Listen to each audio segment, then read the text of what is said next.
में आपका स्वागत है। आइए नजर डालते हैं आज की खास खबर पर। कृषि मंत्री शिवराज सिंह चौहान ने भोपाल मध्य प्रदेश बीजेपी दफ्तर में प्रेस कॉन्फ्रेंस कर कहा कि आज का दिन ऐतिहासिक है। पीएम मोदी के नेतृत्व में फैसला हुआ है कि जनगणना के साथ जातियों की गणना होनी। मैं पीएम का अभिनंदन करता हूं। जातिगण जनगणना पूरी पारदर्शिता के साथ होगी। समाज के सभी वर्गों के आर्थिक और सामाजिक हितों को ध्यान में रखते हुए देश के हित में होगी। कृषि मंत्री शिवराज सिंह चौहान ने आगे कहा कि आज कांग्रेस और इंडी गठबंधन के नेताओं को श्रेय लेने की होड़ लगी है। मैं राहुल गांधी से पूछना चाहता हूं कि कई सालों तक देश में कांग्रेस की सरकार रही, लेकिन कभी जातिगत गणना क्यों नहीं हुई? मंडल कमीशन की रिपोर्ट के समय कांग्रेस का रुख क्या था? कांग्रेस ने हमेशा जातिगत जनगणना का विरोध किया। झूठ बोलना और भ्रम फैलाना कांग्रेस के डीएनए में है। सत्ता में नहीं तो नहीं करेंगे। विपक्ष में आएंगे तो मांग करेंगे। हाथी के दांत खाने के और दिखाने के कुछ और। कांग्रेस का नकली चेहरा सामने आता है, असली सूरत छिपी रहती है व्हाइट। शिवराज सिंह चौहान, केंद्रीय कृषि मंत्री। इस समाचार से मैं भी स्तब्ध हूं। प्रेजेंस ऑफ माइंड का वो एक अद्भुत उदाहरण थे और उनका मुस्कुराता हुआ चेहरा बार बार सामने आता है। मन भरा हुआ है। मैं उनको प्रणाम करता हूं। आज का दिन ऐतिहासिक दिन है। आज ही प्रधानमंत्री श्रीमान नरेंद्र मोदी जी के नेतृत्व में राजनीतिक विषयों की कैबिनेट की समिति ने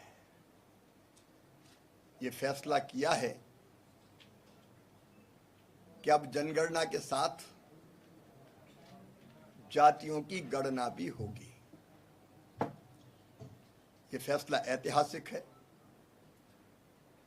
मैं प्रधानमंत्री श्रीमान नरेंद्र मोदी जी का हृदय से अभिनंदन करता हूं, उनको धन्यवाद देता हूं।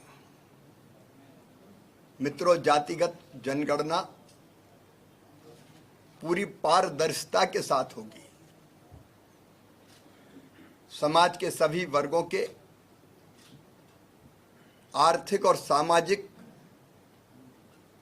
हितों को ध्यान में रखते हुए देश के हित में होगी। इसके पहले भी जब मोदी जी की सरकार ने फैसला किया था आर्थिक रूप से पिछड़े वर्गों के लिए 10% आरक्षण का, तब भी देश में कहीं तनाव पैदा नहीं हुआ। और जातिगत जनगणना भी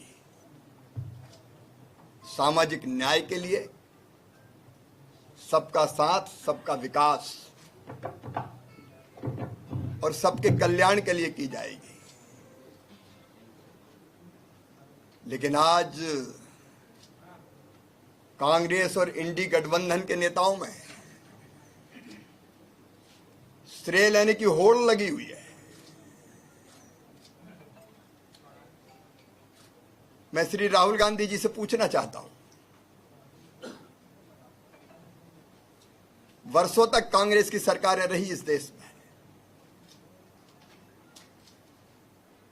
इतने सालों तक जातिगत जनगणना क्यों नहीं हुई? उनके पहले प्रधानमंत्री स्वर्गीय पंडित जवाहरलाल नेहरू जी मुख्यमंत्रियों को लिखे पत्र में उन्होंने कहा कि वो जाति के आधार पर आरक्षण के भी विरोधी है, समर्थक नहीं है। पत्र रिकॉर्ड में मौजूद है। उन्होंने हमेशा जाति और जातिगत जनगणना का विरोध किया। काका कालेलकर की रिपोर्ट किसने दबाई थी?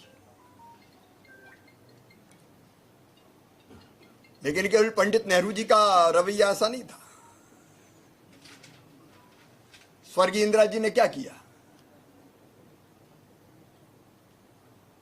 मंडल कमीशन की रिपोर्ट आई तब कांग्रेस का रुख क्या था?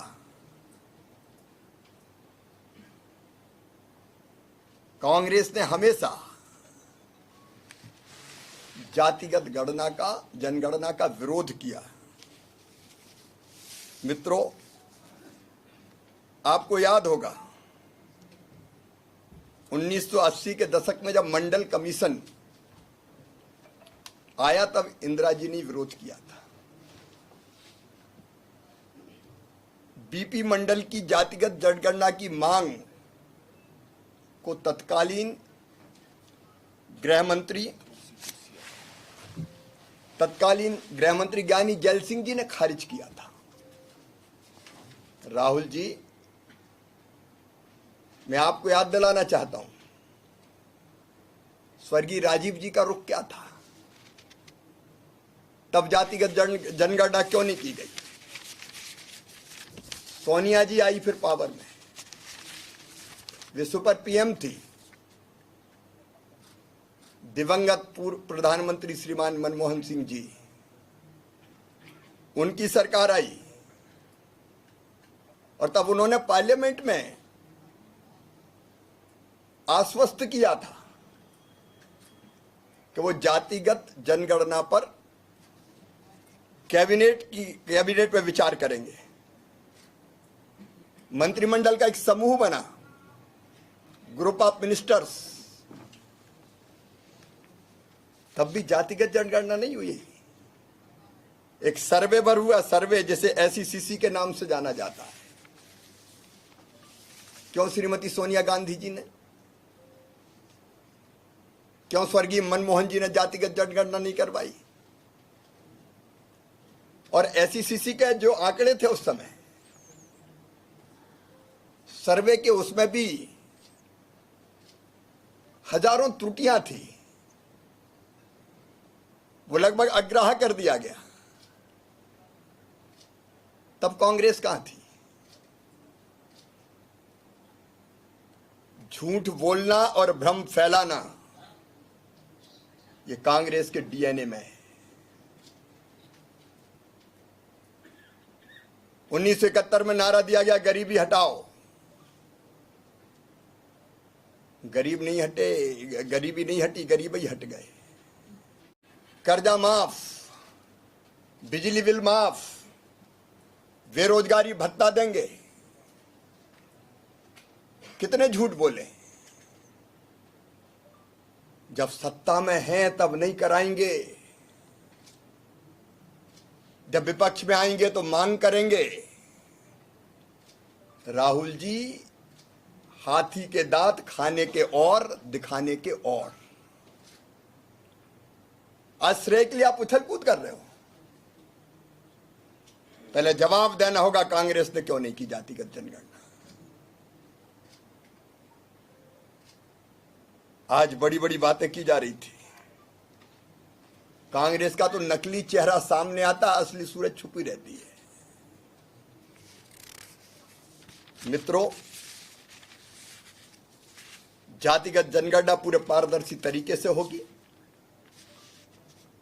समाज के हर वर्ग के व्यापक हितों को ध्यान में रखते हुए होगी। समाज में बिना तनाव पैदा किए हुए होगी। सटीक डेटा के आधार पर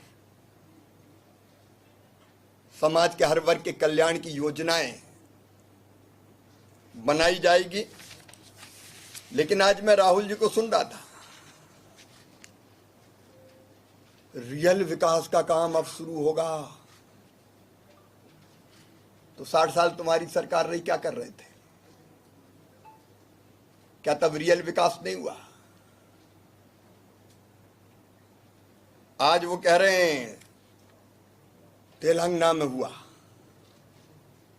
राहुल जी, तेलंगाना में जातिगत जनगणना नहीं हुई, सर्वे हुआ है।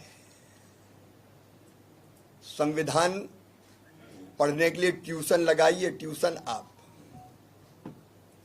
पहले समझने की कोशिश कीजिए।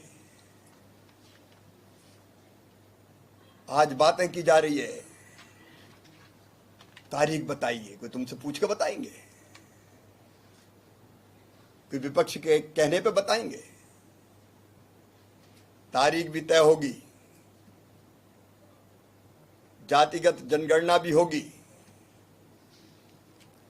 और राष्ट्र और समाज के व्यापक हित में उसका उपयोग किया जाएगा। आज वो विजन की बात करते हैं। कांग्रेस का विजन समाज का विभाजन रहा है, विभाजनकारी नीतियां रही है, समाज को तोड़ने का रहा है। लेकिन हम सबका साथ, सबका विकास, सबका विश्वास, इसको मूल मंत्र मान के आगे बढ़ रहे हैं। मैं प्रधानमंत्री श्रीमान नरेंद्र मोदी जी को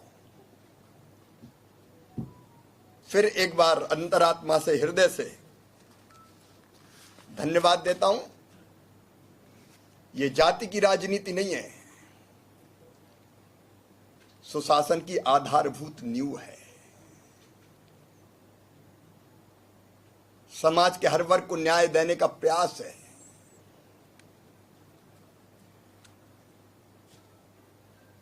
जो पूरे पारदर्शी तरीके से धरती पर उतारा जाएगा। धन्यवाद। सर, राहुल गांधी ने एक मनीष जी लेके जाइए। बीजेपी गवर्नमेंट ने ये मानती है कि जातिगत जनगणना देश के लिए जरूरी है। सामाजिक न्याय के लिए जरूरी है, इसलिए किया है। सटीक आंकड़ों के लिए जरूरी है, इसलिए किया है। कल्याणकारी योजनाओं को बनाने के लिए जरूरी है, इसलिए किया है।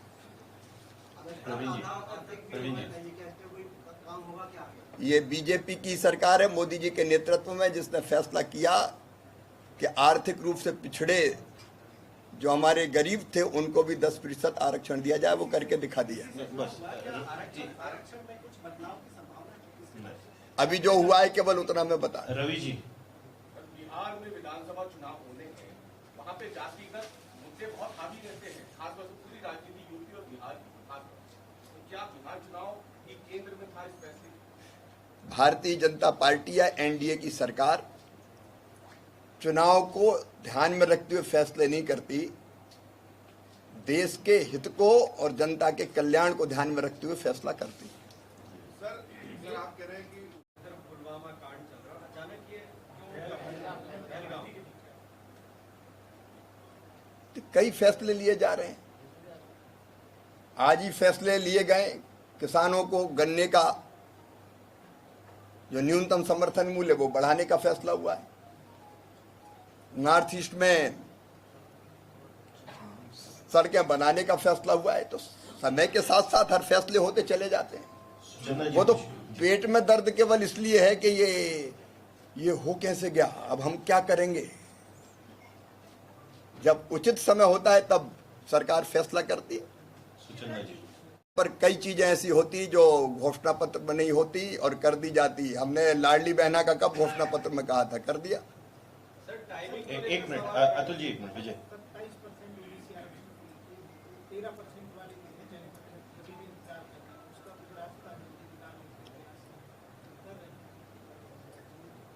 आपको याद होगा जब उस समय भी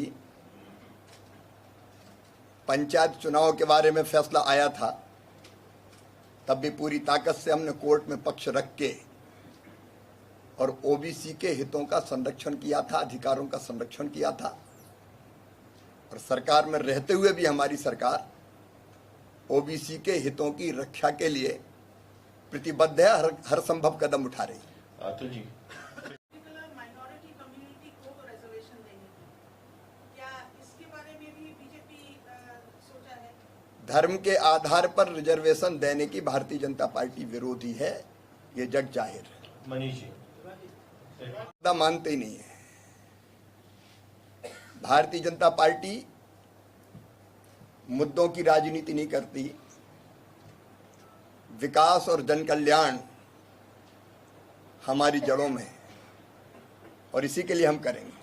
सिन्हा जी, अगर कानून बनाने जा रहे हैं, आप कह रहे हैं कि उन्होंने सर्वे किया है।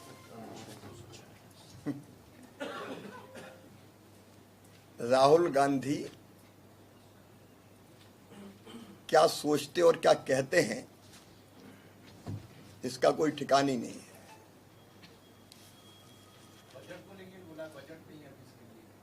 तो जनगणना होगी तो बिना बजट के थोड़ी होगी, ये तो कॉमन सेंस की बात है। मनोज जी एक एक करके। ऐसे ताजा अपडेट पाने के लिए हमारे चैनल को लाइक करें और सब्सक्राइब करना ना भूलें।